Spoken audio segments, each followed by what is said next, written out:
Okay, my name is Armand Musey from Summit Ridge Group. I just moderated the evaluation panel at our webinar. And I'm Coleman Bazelon from the Rattle Group, and I was moderated. That's a pretty lively discussion there. I had a pretty huge range of views. What do you think the biggest takeaway from the panel was?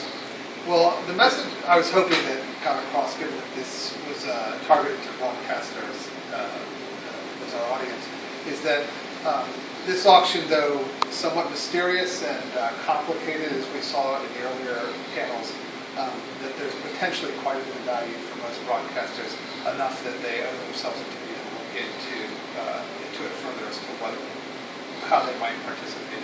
I was surprised. That was probably the biggest point of unanimity on the panel. And it's interesting that many of the broadcasters appear to be concerned about the auction process, about how they would be hurt by it. But it really does seem that everyone agreed that there was more upside than downside. I think that's absolutely right. Those of us who have advocated for an incentive auction all along have believed that there's quite a lot of value, quite large gains from trade to be had here. That leaves a lot of money available to broadcasters. The FCC seems to be going down a path where the broadcasters will get, I think, by any measure, a more than fair share of the value created from this reallocation, and they should be very happy with it. The other thing that struck me between our panel and one prior was the complexity of the process, particularly understanding the value of any particular broadcaster, and not only their value to themselves, but also the value of that license to the FCC and how it impacts adjacent markets. They're all interconnected because the signals overlap. There's reasons why in neighboring cities you don't have stations on the same channel, and in fact, our repacking analysis sort of, at one point we asked the question, just how interconnected is the country? And it turns out that everything east of the Rockies is interconnected. So literally, a Miami station can affect what's happening, in Iowa.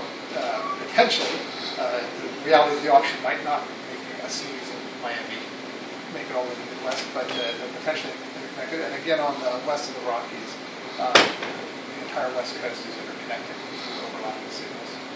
So the bottom line, I guess, is that we've decided that there's enormous upside for broadcasters, potentially, but it's a very complex process that they need to spend a lot of time and effort and understand the position of their station in the context of the entire process. Can you guys get to a dollar amount? I heard $32 billion. Was that a low side, a high side? If on the what will be bid will be dependent on how constrained market is. That gets affected by what the broadcasters will be paid will be affected by how constrained the market is. That's not only the other stations in the market, but for example, if you're in the border state, the Mexican and Canadian restrictions can play in.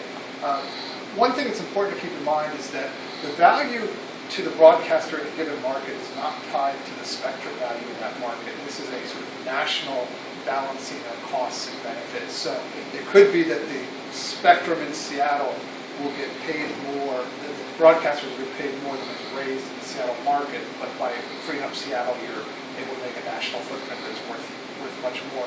My back of the envelope numbers suggest that if we cleared 120 megahertz, and there's 300 million people in the U.S., and cell phone companies paid $1 megahertz pop, that would be $36 billion, and I think that's a very reasonable number. It's a lot less than spectrum goes for today. I think at one point there was a number that came out of the panel that the value of the spectrum to the broadcasters that would be taken away in the auction might be worth $3 or $4 billion, and someone thought that the FCC can easily justify paying $15 billion for that at the end of the day.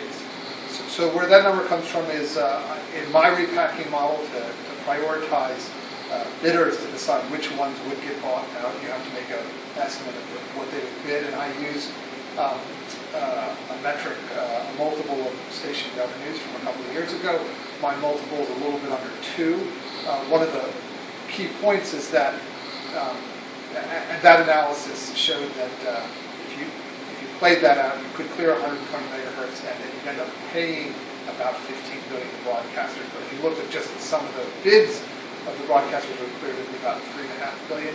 But I think one of the key points is, and Mark agreed with us on this, was if the multiple's 3 instead of 2 or 4, it'll change the outcome a little bit, but not that much. A few stations will get bought out, some stations will get paid a little bit more, but at the end of the day, there's still quite enough money to pay out the broadcasters.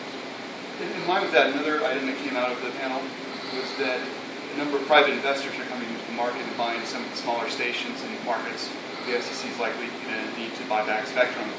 And apparently now they're paying approximately 40 to 50% more than historical norms for some of those smaller stations.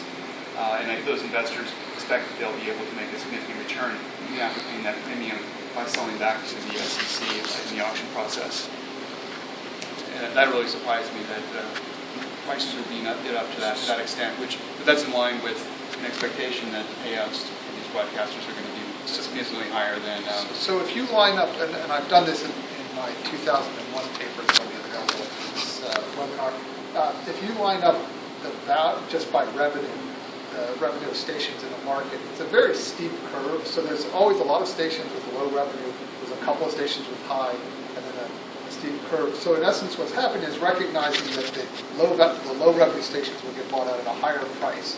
The investors are coming in and paying some portion of that up front for the opportunity to bid the auction and capture the larger value.